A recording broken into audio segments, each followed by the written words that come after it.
Bruins Beat is brought to you by Prize Picks and the Game Time app. And welcome into the Bruins Beat, presented by Prize Picks. Go use that promo code CLNS to get $50 back when you play just $5, and we're presented by Game Time. Go use that promo code CLNS to get $20 off that first purchase. Terms apply. I'm Evan Marinofsky. That is Andrew Raycroft. Razor, what is up? Not much at all. Just working our way to the end of the season, I suppose. Just grinding away, Razor. That's Chicago, what it is. Pittsburgh, New Jersey, and then this ride is over. You are down in Connecticut. You're gearing up. You got Frozen 4 duties tonight. I do, which is exciting. Obviously, everyone who's watched the games knows how great the regional was, and this should be just as good here, Frozen 4. So exciting stuff.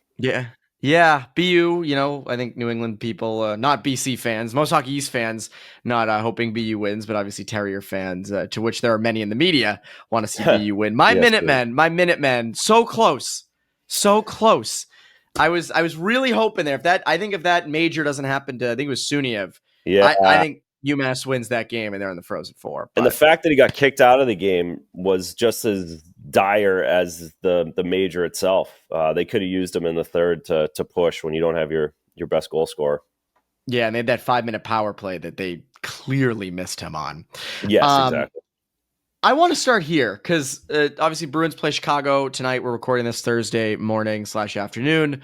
They have Pittsburgh and then they have New Jersey and then it's done. Obviously, me and the media and many friends and many fans and obviously most media are saying they need to lose these games. And I think we can all agree that that's the right move.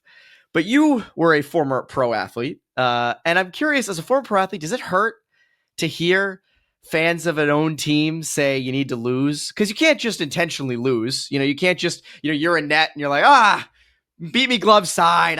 What a shame. That's not, you're competitive. Does this hurt? It's annoying. It doesn't. It's you understand it. Of course, everyone who plays is a fan of some sport that wanted that on some level. But it's annoying. Like for someone to actually go out of their way and say something along those lines, that's like being called soft or being saying you don't have effort. It's like one of those buzzwords. So it's annoying. You understand it, you get it, but you certainly don't want anyone talking about it to you directly.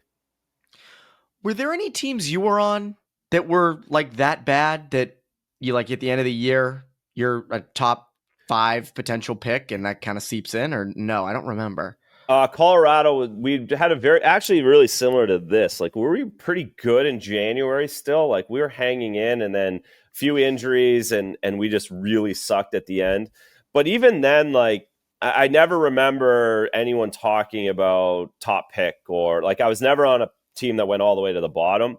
And I don't remember even in Colorado that year where people were like, oh, we need to just get a good draft pick. It was, it's just so miserable inside the bubble that the last thing you really care about, like I said, is draft picks. Like, and again, even this year, right? Even if you get the first overall pick, this guy's probably not coming next year.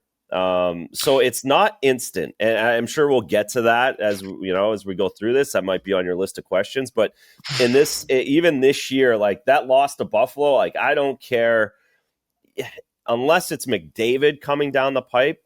That's a shitty loss. And that's really, really hard to watch. And really, no matter even if you're the biggest fan of tanking, you don't want to see that happen. I think that's the thing, is it has been depressing. And look, I think they need to, they have these 3 games coming up, and I think there's a legitimate chance they win 2 of 3, and suddenly you're pick 7. And I think that's what my fear is you go through all this. You go through this whole season of ups and downs, and the last, trading everybody at the deadline and really tanking since the deadline. And you do worry that they could end up with the 7th pick. I don't know if they can get down to 8, but if they're in that range and you went through all this for nothing, I think that's where it's tough. Now, I will agree with you. Yeah, it's bad to watch them lose to Buffalo. They've struggled with Buffalo this year, and they've struggled with most teams this year, and it stunk. And I can't imagine how, like, that room must just be down. That's what the other part of it too. And I think like when we talk about like, well, they need to tank, they need to intentionally lose. A lot of the guys on that roster are not going to be there next year. Like I look at a guy like Vinny Lettieri. Like Vinny Lettieri's playing for a contract next year. He's playing for an NHL contract. That guy's not intentionally going to lose. No. And I think that's where I think there's a little bit of a disconnect on that front. No, quite. Like there's 6 guys on this team that are fighting for their NHL lives, minimum 6 that literally might not, some of them won't be in the league next year. So no, they're trying to put some good tape together, a couple goals at the end while a pro scout's watching to get in the mix for next year. Yeah, it is depressing. And I think for fans, obviously it stinks, but to the NHL draft, I mean, this is something that you on Morning Bru and we over here at Bruins Beat are going to be talking about a lot. So I say this to Conor Ryan every time. I don't want to waste too much ammo because we're going to be potentially saying a lot of the same things over the next couple of months because what the hell else is there to talk about? The draft, though, obviously, I think fans want the highest possible pick. The highest they can get, at least for the lottery order, is 4. Obviously, they can get up to 1 or 2, but it's probably going to be somewhere like 4 or 5. In terms of who to go for, not so much names and stuff, but I look at sort of the guys that are up there, right? And I think we can all agree they need a center for the future.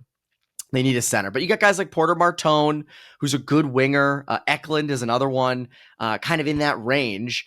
And I do wonder if someone like Martone dropped to them, would you opt for a wing who's the best available over taking a guy that you might think is a good center down the line?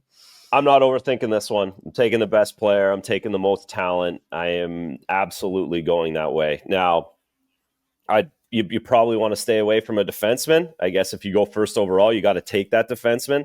But beyond that, I'm taking the most talented, skilled forward I can get. It seems, again, knowing that I'm going to be talking about this or actually have to kind of pay attention to the draft for the first time as a talking about. Haven't had to do that in a long time. Haven't had to do that in a long time around here. And again, as I've said it a million, like I'm not. It's so hard. It's so difficult. I'm just not a draft guy. Like I'm not going to act like I'm going to go and read a few reports and act like I know if this kid's going to make it or not. It's hard enough to do this as a livelihood, let alone like a hobby or an analyst point of view. Like, I've heard of this Marone kid and I heard he's big and strong and can play but I don't, I haven't watched him 20 times in real life over the last couple of years. Right. So, but what I've been told is it's a deeper draft later. There's going to be some good players in the second round, in the third round. There is essentially 8 top 10 picks.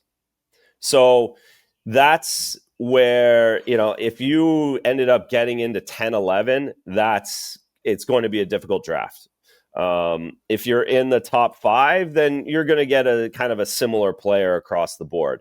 It's that so that's kind of what I keep hearing is that there's basically 8 in the top 10. So if you're in the top 8, there's a player that you're going to be fine. And there's one guy I don't know. No one's told me who the name is. So I can't give any intel there, but I've been told that there's one guy that isn't making the list of top 10s that is probably going to be a top 10 pick that the league thinks is a top 10, but the public doesn't know about them. I don't know who that is. So but for the Bruins' sake, right? They're a team that can't really, like, you don't want them in 9th place going off of the board. There's going to be some like calling out of that. Correct. So let's, like, for the Bruins' sake, let's not end up in 9th. That's basically where I'm at from what I talk about all the amateur scouts and those guys. Like the guys in Ontario are telling me that you want to be in the top 8. I agree. And I think it's very interesting because you're right in that I don't think this draft, I don't think there's a Bedard or a can't miss prospect at the top that, is consensus number 1. Feels like Schaefer, this defenseman, so far is. But, you have Misa, then you have Hagens and Frendel and Denoyer and Martone. And I wonder, like, there's some bigger guys, like McQueen is like 6'5", and he's sort of down lower in the top 10, and Martone's 6'3", and he's sort of, when you read his description, I'm like you, outside of James Haggens, I have not watched these kids extensively and covered them or anything like that. But Martone's a guy that I read about and go, sounds like an old Bruin, like an old time Bruin, like big power forward. But I look at the direction they went at with the deadline, with getting speed, getting guys with skill. And that's one thing that I think this team lacked big time this year was speed and skill. And I do wonder if they, in past years, Martone, like, oh, Bruins, duh, obviously. I wonder if this year they go in a different direction where they say, no, hey, we're going to, we want someone who's skilled. Like I always talk about him, James Haggens. He's 5'11", but he's extremely skilled. He's a phenomenal skater. Like, to me, I wonder if they go in that other direction and say, no, we're not doing it because he's big. We did a big guy last year in Letourneau, 6'9". And Letourneau, by the way, is a skill guy. Like, he's not known for being a physical guy or anything like that, but he is big. I do wonder if they stay away from that this year and try to go a little more skill. Yeah, I don't know. It's the issue is always in pro sports is you can't teach size. And that's what happens in this draft so often is that, again, all things being equal, one kid's 6'3", Fraser Minton, 6'2". Like I look at him and then I look at Georgi Merkulov. One guy looks like an NHL to me. The other guy doesn't. And the other guy who doesn't has to score and has to really fight his way in. The other guy, he's going to find his way and learn in the NHL. And that's the difference. Of course, we're talking about top 5 picks. It's a little bit different. This guy, whoever this top 5 pick is going to get a lot of rope. He's going to play in the NHL. There's no question about that. So again, I think it comes down to best available. If you're in a spot and Haggens is the best player, I think that's who you take. If you're in a spot and Martone's the best player, then you take him. I just don't get cute. Don't overthink it.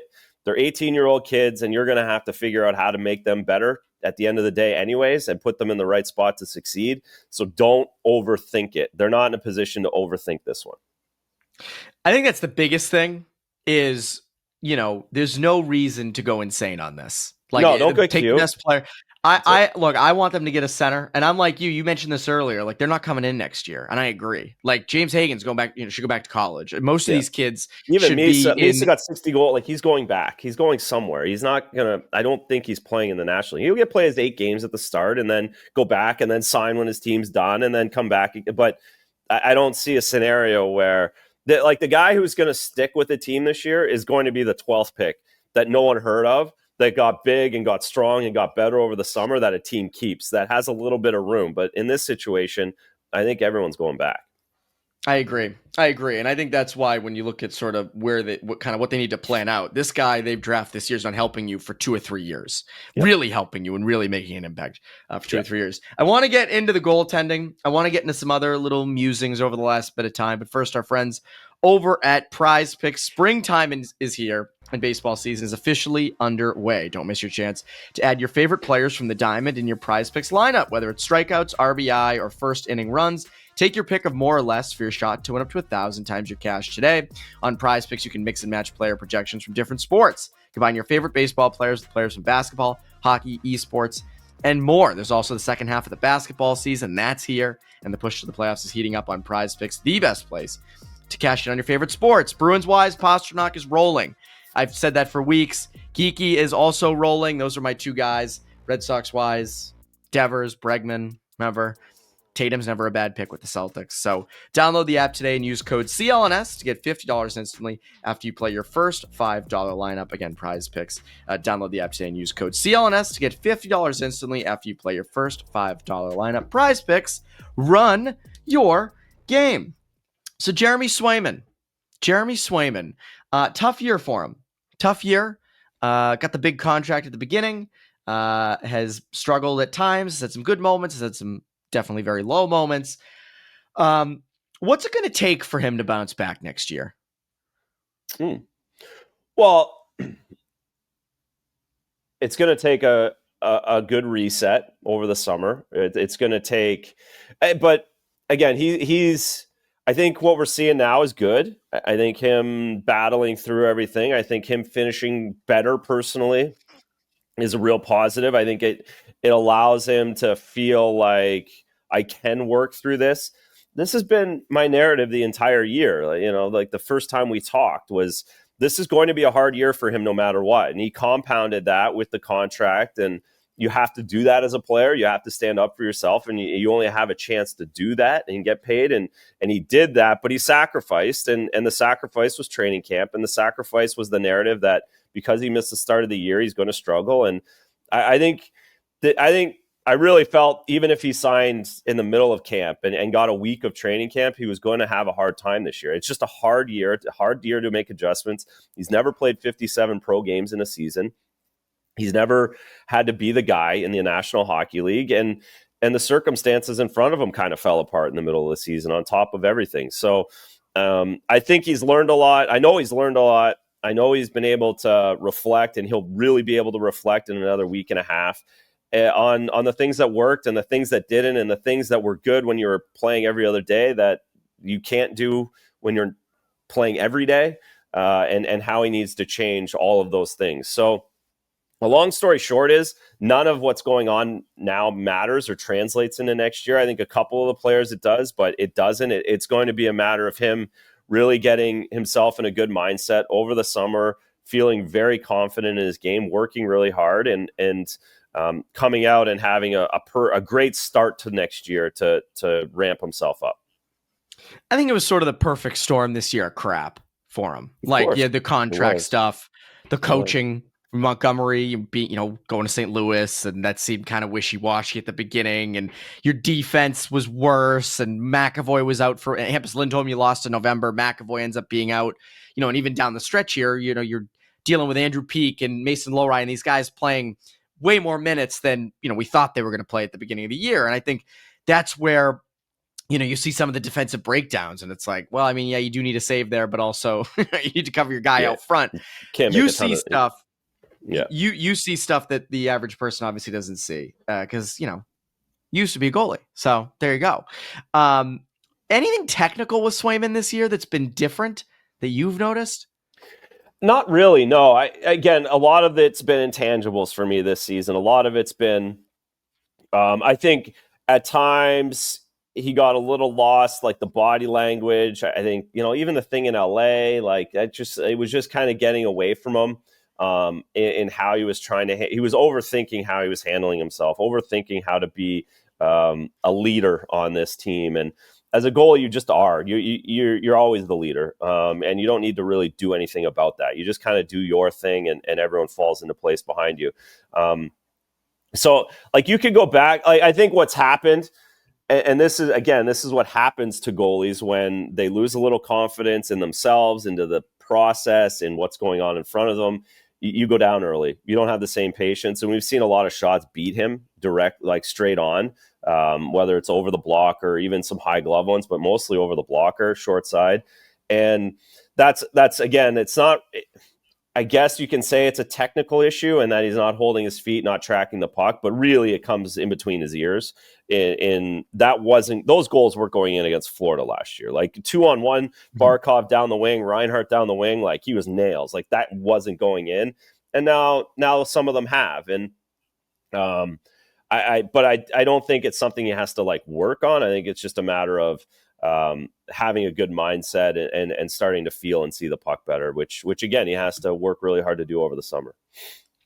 How do you reset? Like, it's interesting because you went through it. How do you put tough things behind you, especially like during a season? A reset feels almost impossible. Yeah, I mean, I know guys go on streaks and things like that, but a real reset, which I think is what he really needs, is just like get away from the rink, like go do something else for a little bit of time. You can't really do that during a season. No, I thought he was going to do that over the Four Nations. But losing McAvoy, the trade deadline happened a couple days later. He just didn't get his feet underneath him to do that. That was the only opportunity to ever do it in season, is with a Four Nations type situation where you get 10 days off and really do get a full reset. But yeah, it's a 4-month process. You have to completely get away from things.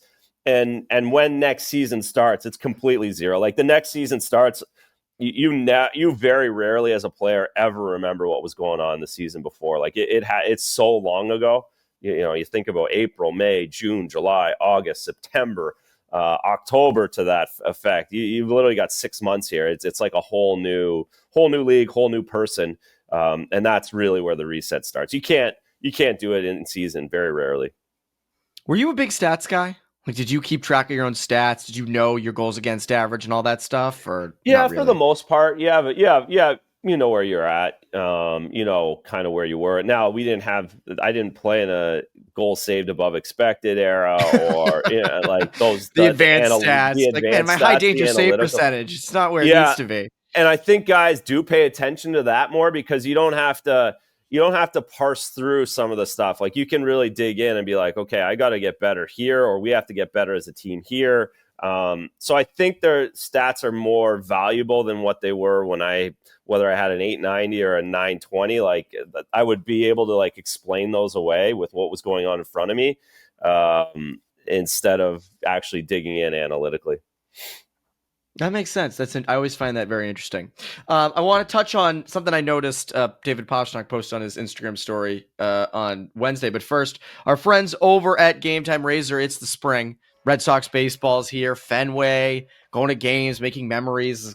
Bruins games, there's not much left to go to, but there's the Celtics, and there's no better spot to do that than our friends over at Game Time. Game Time has Game Time picks. Curation makes it easier to save more on sports, concerts, comedy, and theater. All-in pricing, toggling this feature shows the total up front with no surprise fees at checkout. I hate when I go to buy tickets and there's $40 at the end that I didn't even know about. So this eliminates that. There's seat views. Get a panoramic view from your seat in the app before you buy. Lowest price guarantee. Or Game Time will credit you 110% of the difference. And there's Game Time ticket coverage. Your purchase is covered with the most flexible customer service policy in the ticketing industry. So take the guesswork out of buying tickets with Game Time. Download the Game Time app, create an account, and use code CLNS for $20 off your first purchase. Terms apply. Again, create an account and redeem code CLNS for $20 off.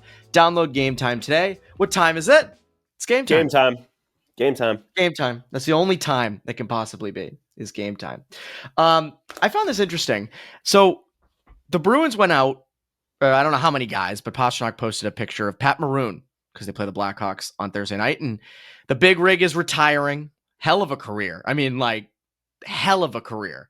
And they gave him a cake. Happy retirement. They took him out.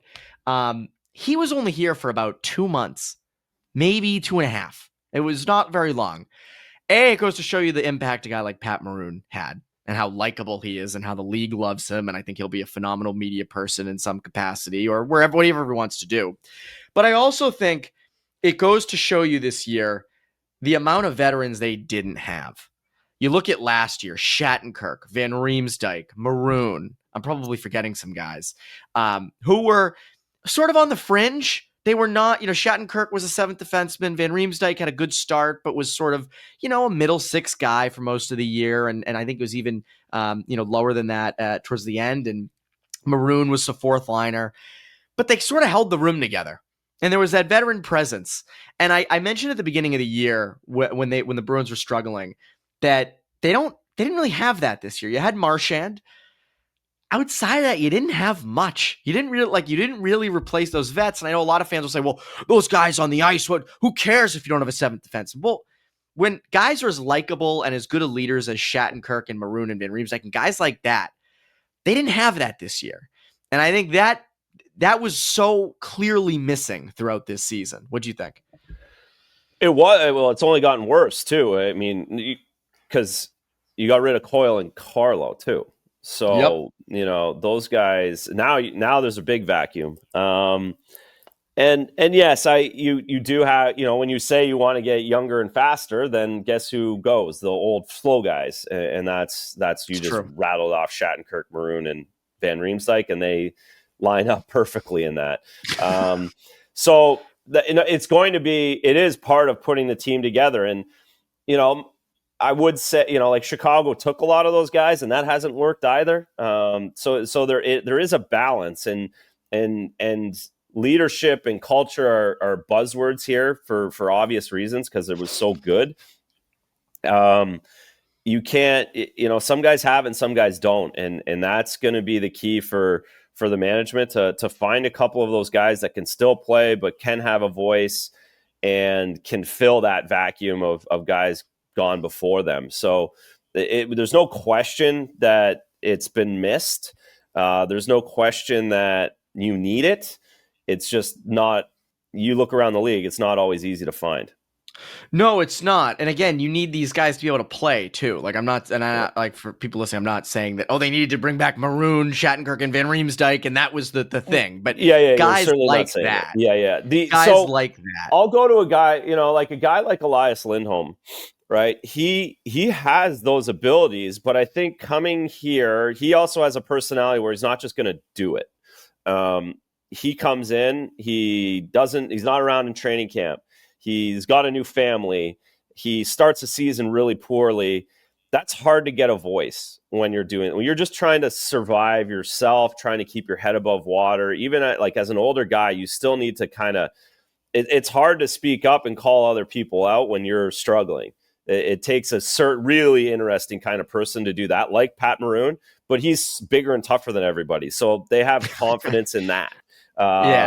Elias Lindholm has confidence when he's scoring goals and making plays. And if he isn't, then he doesn't. And that's hard to get a voice in that respect. So I think there are some other players on the Bruins roster that can have that voice if things are going their way. Morgan Geeky's a great example of that. You never would have said Morgan Geeky's a leader or a character guy when he was getting healthy scratched by Jim Montgomery. But I think you've seen it, you go down the room and he's talking. He's very quiet and mild-mannered and smart and has respect of everybody. And the fact that he's going to have a jump in that next year as well. So I think there are some guys internally that will have more of a voice next year just because of the circumstances in their personal game. And I think one thing you've seen is Pasternak, especially this stretch, just how good he's been, leadership he's been. To me, I think he's made the best possible pitch to be the next captain. I think he's been that good. What about Zadorov? Not for captain, but just in terms of kind of leader, a voice in the room, a leader in that room. Yeah. I mean, he's like a Pat Maroon and he just automatically is one of the louder guys, one of the most vocal guys, has no problem taking anybody on, calling anyone out. That's his personality. And I think what we've seen is him settling in. I think he continues to settle in and not just window dress it, but actually really understand where a guy like Zdeno Chara's came from, where Cam Neely came from. And I think in Zadorov's case, he's gotten better as the season's gone on. He's gotten more comfortable. Again, he's playing way out of position right now with the way the back end's lined up. But I think there's not as many tripping calls, there's not as many holding calls, and I think he will be better aligned for next season. And he's always going to have a loud voice. That's just the kind of person he is. Yeah, it'll be interesting. The focus is next season. The focus is the off season. Razor, what can people look forward to from you? What do you have coming up? Oh, boy. Well, like you said, I'm down doing Frozen 4 here this weekend. So college hockey finishes up. Bruins last game. Do you have a prediction? Do you have a national championship prediction? I think it's BU. I like Western Michigan. I just think Denver is so good. I think those are the two best teams. I think if Western Michigan was in the other half, I would have picked Western Michigan, Denver to be in the finals. So it's a long story short of saying I'm not picking Denver until they lose, but I think Western Michigan will give them a run. And then on the other side, I think BU will burst the bubble of Penn State, and we'll get one of those Hockey East teams in the finals. Yeah. No, I agree. I have BU Denver, and then I have BU winning. So, and I'm not a BU guy, so I'm unbiased in that case. I'm unbiased in that case. So yeah, you've Frozen 4, and then Morning Bru as well, correct? Morning Bru for another week. We'll probably do a go away show after on the same day as the exit interviews. Show. The exit interviews, and we'll get some interesting stuff there, and then we'll May is going to be much quieter than it has been the last couple of years. Yeah, no, that's it. It's going to be quieter. Razor, always a pleasure. Thank you for doing this. And that's Bruins Beat. I'm Evan Marinofsky, Bruins Beat listeners. Have a great rest of your week.